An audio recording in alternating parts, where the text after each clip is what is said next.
परिचय। अमित, तुम क्या कर रहे हो? आओ राहुल, तुम तो जानते ही हो कि हमारे गणित के अध्यापक ने हमें नया पाठ परिमेय संख्याएं पढ़ाया है। मैं प्राकृतिक संख्याओं, पूर्ण संख्याओं और पूर्णांकों के बारे में जानता हूँ, लेकिन परिमेय संख्याएं क्या होती हैं? यह संख्याएं अंश और हर के रूप में होती हैं, जिसका अंश शून्य या कोई धनात्मक पूर्णांक होता है और जिसका हर एक धनात्मक पूर्णांक होता है। मैं समझा नहीं। आओ, मैं तुम्हें समझाता हूं।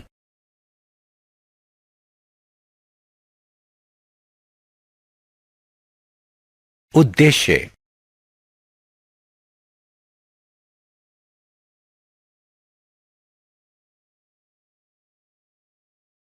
परिमेय संख्याओं को परिभाषित करना, समान परिमेय संख्याओं को लिखना, परिमेय संख्याओं की तुलना करना, परिमेय संख्याओं को उनके मानक स्वरूप में परिवर्तित करना, परिमेय संख्याओं का जोड़, व्यावकलन, गुणन और भाग करना। परिमेय रेशनल संख्या की परिभाषा। रेशनल शब्द की उत्पत्ति रेशियो यानी अनुपात से हुई है। तुम्हारा मतलब है रेशियो 3:2 की, जिसे 3/2 भी लिखा जा सकता है, एक परिमेय संख्या है।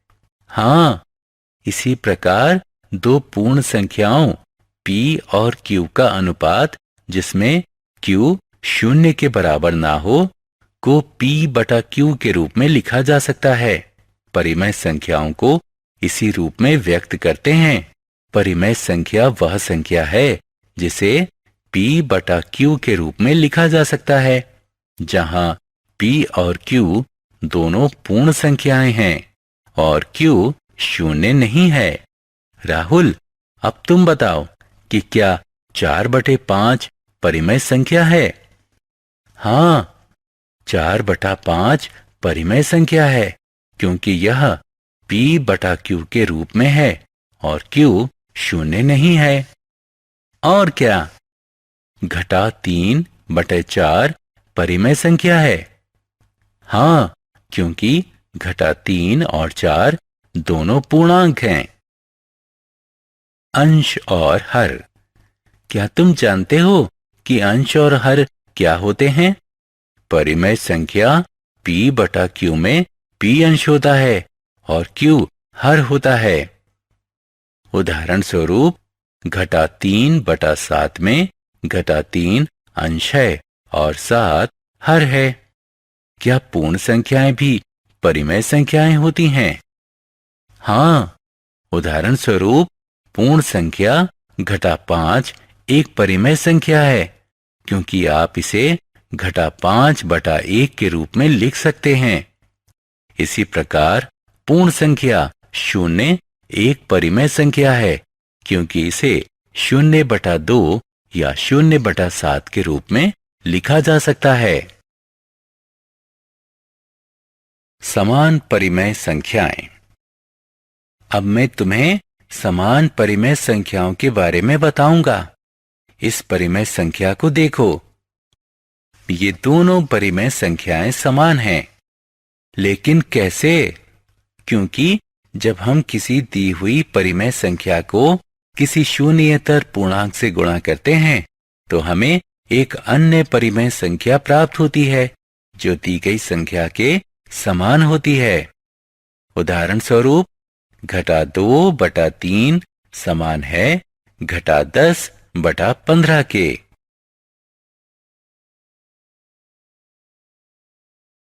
धनात्मक और ऋणात्मक परिमेय संख्याएं।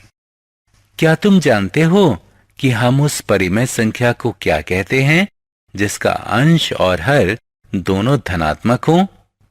इस परिमेय संख्या को धनात्मक परिमेय संख्या कहते हैं। और ऋणात्मक परिमेय संख्याएं क्या होती हैं? जब अंश एक ऋणात्मक पूर्णांक होता है और हर एक धनात्मक पूर्णांक होता है, जैसे 4/7।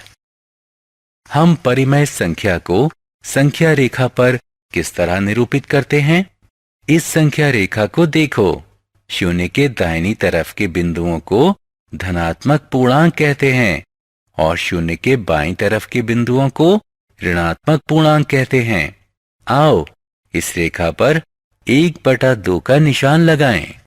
1/2 शून्य और 1 के बीच स्थित होगा और घटा 1/2 शून्य और घटा 1 के बीच स्थित होगा।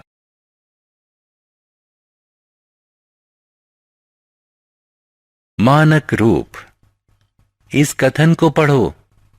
किसी परिमेय संख्या के उस रूप को मानक कहते हैं जिसमें इसके अंश और हर दोनों धनात्मक पूर्ण संख्याएं हों और अंश एवं हर में एक के अतिरिक्त कोई अन्य समान गुणनखंड ना हो। क्या ये सभी परिमेय संख्याएं मानक रूप में हैं? हाँ, क्योंकि इनके अंश और हर का एक के अतिरिक्त कोई समान गुणनखंड नहीं है। और यदि कोई परिमेय संख्या मानक के रूप में नहीं है तो उसे मानक रूप में परिवर्तित किया जा सकता है। उदाहरण स्वरूप 45/30 मानक रूप में नहीं है। हम अंश और हर को उनके महत्तम समापवर्तक से भाग देकर हम इसे मानक रूप में परिवर्तित करेंगे। 45 और 30 का महत्तम समापवर्तक 15 है। हाँ, अब हम अंश और हर को 15 से भाग देंगे जिसके परिणाम स्वरूप हमें परिमेय संख्या घटा 3/2 प्राप्त होगी। तुलना। यदि हमें दो परिमेय संख्याएं दी जाएं, तो क्या तुम उनकी तुलना कर सकते हो? नहीं, मैं तुम्हें बताऊंगा कि परिमेय संख्याओं की तुलना कैसे करें। हम जानते हैं कि ऋणात्मक संख्याएं सदैव धनात्मक संख्याओं से छोटी होती हैं। हम परिमेय संख्याओं की तुलना संख्या रेखा के माध्यम से भी कर सकते हैं। संख्या शून्य से जितनी बड़ी दाहिनी तरफ स्थित होगी वह उतनी ज्यादा बड़ी होगी। उदाहरण स्वरूप 2/3 यहां स्थिति है और 1/3 यहां स्थित है। अतः कौन संख्या बड़ी है? 2/3। सही। अतः 2/3 बड़ी संख्या है 1/3 से। इसी प्रकार घटा 1/3 बड़ी है घटा 2/3 से, क्योंकि घटा 1 घटा 3 के दाहिनी तरफ स्थित है। जोड़। क्या हम परिमेय संख्याओं को जोड़ सकते हैं? हाँ, यदि दो परिमेय संख्याओं के हर समान हैं तो हम सिर्फ उनके अंश को जोड़ देते हैं। उदाहरण के लिए 11/5 धन 7/5 का योग होगा घटा 11 धन 7/5, जो कि घटा 4/5 के बराबर है। और यदि परिमेय संख्याओं का हर समान ना हो तब उस स्थिति में हम सबसे पहले हर का लघुत्तम समापवर्ती ज्ञात करते हैं। यहाँ लघुत्तम समापवर्ती 15 है। इसके बाद हम दी गई संख्या के समान एक ऐसी परिमेय संख्या प्राप्त करते हैं जिसका हर इस लघुत्तम समापवर्ती के बराबर हो। यहाँ घटा 7/5 बराबर होगा घटा 21/15 के और घटा 2/3 बराबर होगा घटा 10/15 के। अब इन दोनों परिमेय संख्याओं को जोड़ दें। व्यवकलन। जोड़े की तरह जब हर समान हो तो हम सिर्फ अंश का व्यवकलन कर देते हैं और हर को समान रहने देते हैं। और यदि हर समान ना हो तो दोनों हर का लघुत्तम समापवर्ती निकालकर दी गई संख्याओं के समान परिमेय संख्याएं प्राप्त कर लेते हैं जिनका हर इस लघुत्तम समापवर्ती के बराबर होता है। इसके बाद दोनों परिमेय संख्याओं का व्यवकलन कर देते हैं। क्या तुम अंदाजा लगा सकते हो कि परिमेय संख्याओं का गुणन कैसे करते हैं? किसी परिमेय संख्या को किसी धनात्मक पूर्णांक से गुणा करते समय हम उस संख्या से सिर्फ अंश में गुणा करते हैं और हर को समान रहने देते हैं। बहुत अच्छे, अब तुम सीख गए।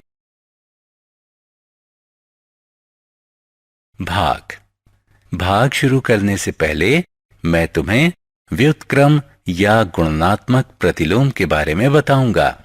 ये व्युत्क्रम क्या होता है? आओ एक उदाहरण से समझें। 2/7 का व्युत्क्रम 7/2 है। 7/9 का व्युत्क्रम 9/7 है। ठीक है, समझ गया। घटा 5/4 का व्युत्क्रम 4/5 है। सही। अतः जब हम एक परिमेय संख्या को दूसरी परिमेय संख्या से भाग देते हैं तो हम एक परिमेय संख्या को दूसरी परिमेय संख्या को व्युत्क्रम से गुणा कर देते हैं। सारांश। आइए हमने जो कुछ सीखा है उसे संक्षेप में दोहराएं। वह संख्या है जिसे P/Q के रूप में लिखा जा सकता है, जहां P और Q दोनों पूर्णांक हैं और Q शून्य नहीं है। परिमेय संख्या कहलाती है। यदि किसी दी गई परिमेय संख्या के अंश और हर को किसी शून्येतर पूर्णांक से गुणा या भाग करते हैं तो हमें एक अन्य परिमेय संख्या प्राप्त होती है जो दी गई संख्या के समान होती है। जब अंश और हर दोनों धनात्मक पूर्ण संख्या हों तो यह धनात्मक परिमेय संख्या होती है। जब अंश या हर ऋणात्मक पूर्ण संख्या होती हैं तो यह ऋणात्मक परिमेय संख्या होती है। किसी परिमेय संख्या के उस रूप को मानक कहते हैं जिसमें इसके अंश और हर दोनों धनात्मक पूर्ण संख्याएं हों और अंश एवं हर में एक के अतिरिक्त कोई अन्य समान गुणनखंड न हो। यदि दो परिमेय संख्याओं का हर समान हो तो उनके योग के लिए उनके हर को समान रखते हुए सिर्फ अंश को जोड़कर जोड़ा जा सकता है। दो परिमेय संख्याएं जिनका हर भिन्न हो उन्हें जोड़ने के लिए पहले उन दोनों के हर का लघुत्तम समापवर्ती निकालते हैं और फिर दोनों परिमेय संख्याओं को उनके समान परिमेय संख्या में परिवर्तित करते हैं जिसका हर उस लघुत्तम समापवर्त के बराबर हो।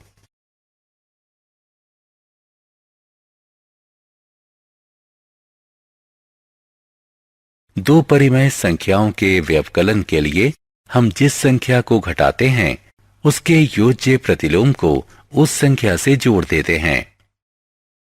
दो परिमेय संख्याओं का गुणा करने के लिए हम उनके अंश और हर का अलग अलग गुणा कर देते हैं और उनके गुणनफल को क्रमशः अंश और हर के स्थान पर लिख देते हैं। किसी दी गई परिमेय संख्या को किसी शून्येतर परिमेय संख्या से भाग देने के लिए हम उसे संख्या के व्युत्क्रम को दी गई संख्या से गुणा कर देते हैं।